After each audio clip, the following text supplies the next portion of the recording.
Buen día, profesora. Le vengo a hablar un poco de Miguel de Cervantes Saavedra. Este hombre nació el 29 de septiembre de 1547 y murió el 22 de abril de 1616 con 68 años en España.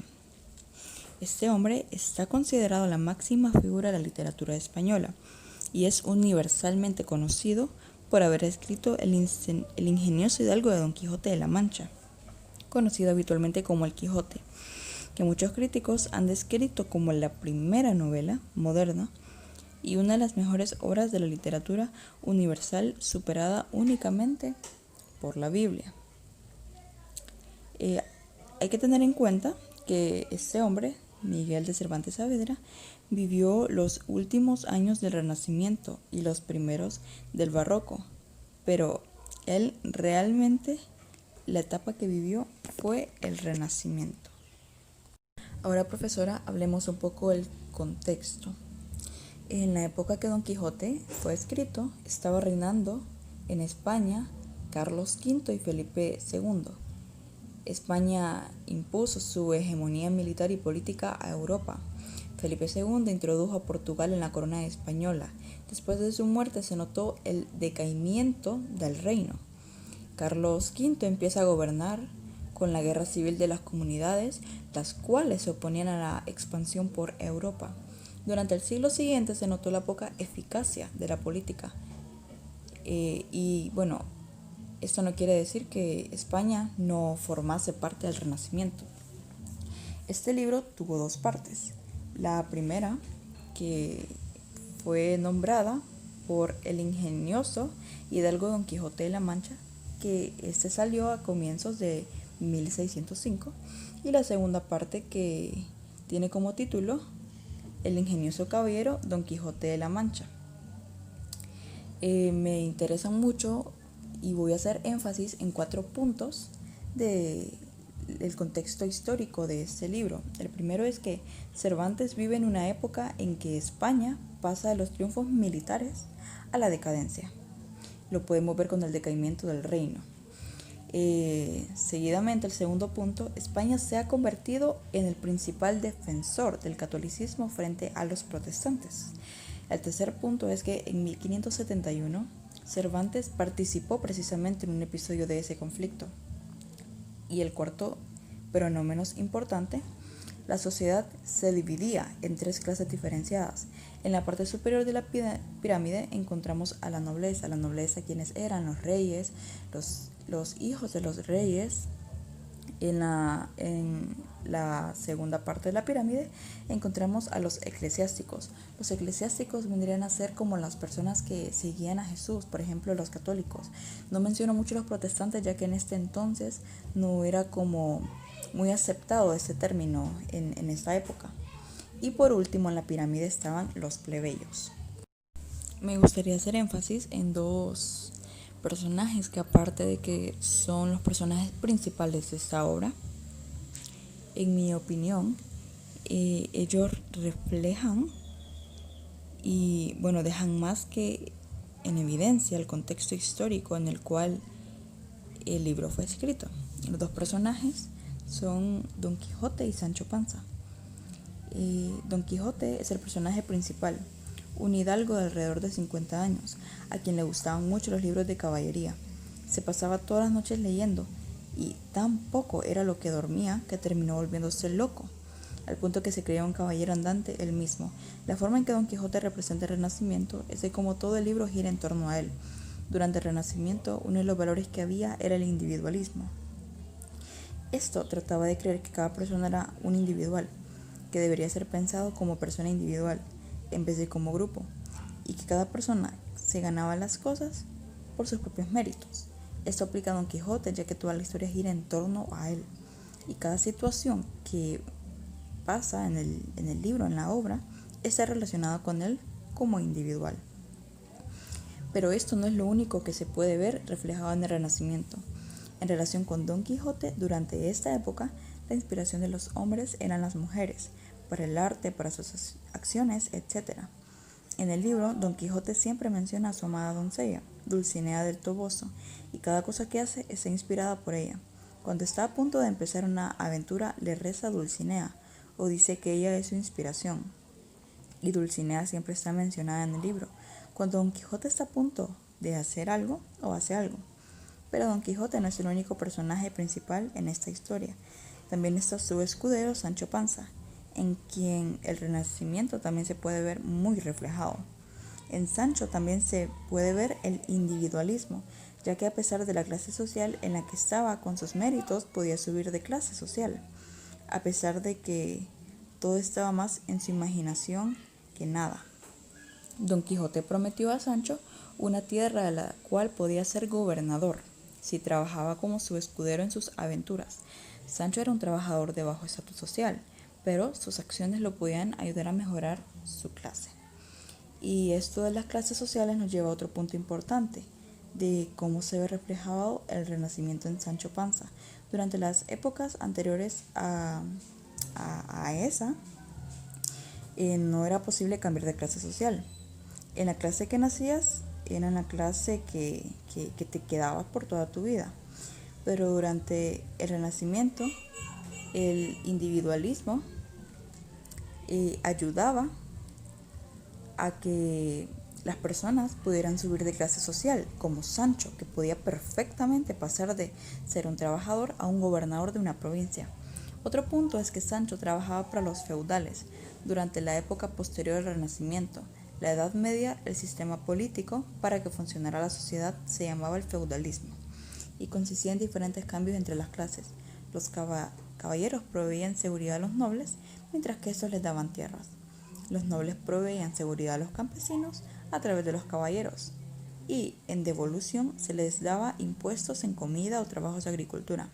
Poco a poco este sistema fue cayendo hasta que el Renacimiento ya estaba a poco de acabarse definitivamente. Sancho estaba en una mala condición económica. Por esto, quiero aclarar eso, por eso es que fue a trabajar con Don Quijote. Y era porque él sabía que el sistema para el que él trabajaba ya estaba a punto de caerse.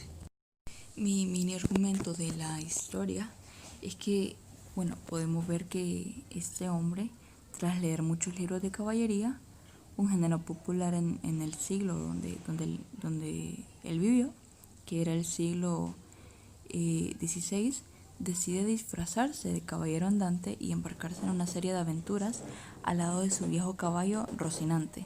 Tiene como fin irse por todo el mundo con sus armas y caballo a buscar las aventuras y a ejercitarse en todo aquello que él había leído que los caballeros andantes se ejercitaban, deshaciendo todo género de agravio y poniéndose en ocasiones y peligro, donde acabándolos cobrase eterno nombre y fama. Siguiendo la tradición caballerosa, Don Quijote se encomienda a Dulcinea del Toboso, una figura imaginada por el protagonista, a quien él ve como una hermosa y elegante dama, pero que en realidad podemos ver que solo es una simple campesina llamada Aldonza Lorenzo. En el mundo del Quijote nada es lo que aparenta ser. Los molinos de viento son gigantes, las ventas son castillos, las plebeyas son princesas y los títeres son moros. Durante sus andanzas, los caminos de Don Quijote y Sancho Panza, su escudero, se cruzan con otros personajes que cuentan sus historias. Y cabe recalcar que no todas las aventuras son divertidas ni graciosas. En algunas, especialmente en la segunda de Don Quijote y Sancho Panza, se convierten en los blancos de burlas y engaños. Al final, Don Quijote ya no es el personaje cómico y burlesco. Vencido por el desengaño, el protagonista recupera la cordura poco antes de morir en su casa. Desde mi punto de vista, la temática de esta obra está estrechamente ligada a un valor fundamental, podríamos decirlo, un valor vital en los humanos, el cual es la libertad. Este es un valor moral y ético que creo que debe poseer cualquier persona. El tema de la obra en sí gira en torno a si es posible encontrar un ideal en lo real. Yo hago referencia a si podemos encontrar algo imposible en lo posible. Como les decía antes, ese tema está estrechamente ligado con el concepto ético de la libertad en la vida humana, ya que Cervantes estuvo preso gran parte de su vida y luchó por la libertad de Europa frente al Imperio Otomano. podemos hacernos varias interrogantes. Una de ellas es: ¿qué idea puede hacerse de ella mediante el ejercicio de la libertad? ¿Podemos cambiar el mundo o el mundo nos cambia a nosotros? ¿Qué es lo más cuerdo o lo menos loco? ¿Es moral intentar cambiar el mundo? De esta temática principal, estrechamente ligada al tema erasmiano de la locura y al tan barroco de la apariencia y la realidad, derivan otros secundarios. Si es posible encontrar el ideal literario, el tema de la crítica literaria es constante a lo largo de toda esta obra. Se encuentra en las obras críticas de los libros de caballerías, las novelas pastoriles y la nueva fórmula teatral. También también está otra temática secundaria, podríamos decirlo así. Si es posible encontrar el ideal del amor. Como lo venía diciendo yo antes, podemos ver que este hombre, Don Quijote, amaba a esta plebeya, y en ese preciso momento es donde se puede ver el ideal del amor mostrado en este libro. Por último, pero no menos importante, profesora, me gustaría leer el fragmento del libro que más me gustó. Luego voy a explicar el porqué, pero ahorita lo voy a leer. Así que dice así: así que, Sancho, por lo que yo quiero a Dulcinea del Toboso, tanto vale como la más alta princesa de la tierra. Sí, que no todos los poetas que alaban damas debajo de un monte que ellos a su albedrío les ponen, es verdad que las tienen. ¿Piensas tú que las Amariles, las Filis, las Silvias, las Dianas, las Galateas, las Alidas y otras tales, de que los libros, los romances, las tiendas de los barberos, los teatros de las comedias están llenos, fueron verdaderamente damas de carne y hueso, y de aquellos que las celebran y celebraron? No, por cierto, sino que las más se las fingen por dar sujeto a sus versos, y porque los tengan por enamorados, y por hombres que tienen el valor para serlo. Y así bástame a mí pensar y creer que la buena de Adolza Lorenzo es hermosa y honesta, y en lo del linaje importa poco, que no han de ir a hacer la información de él para darle algún hábito. Y yo me hago cuenta que es la más alta princesa del mundo, porque has de saber, Sancho, si no lo sabes, que dos cosas solas incitan a amar más que otras, que son la mucha hermosura y la buena fama. Y estas dos cosas se hallan consumadamente en Dulcinea, porque en ser hermosa ninguna le iguala, y en la buena fama pocas le llegan. Y para concluir con todo, yo imagino que todo lo que digo es así, sin que sobre ni falte nada, y píntala en mi imaginación como la deseo, así en la belleza como en la principalidad, y ni la llega Helena, ni la alcanzará Lucrecia, ni otra alguna de las famosas mujeres de las edas pretéritas, griega, bárbara o latina, y diga cada uno lo que quisiere, que si por esto fuere reprehendido de los ignorantes, no seré castigado de los rigurosos.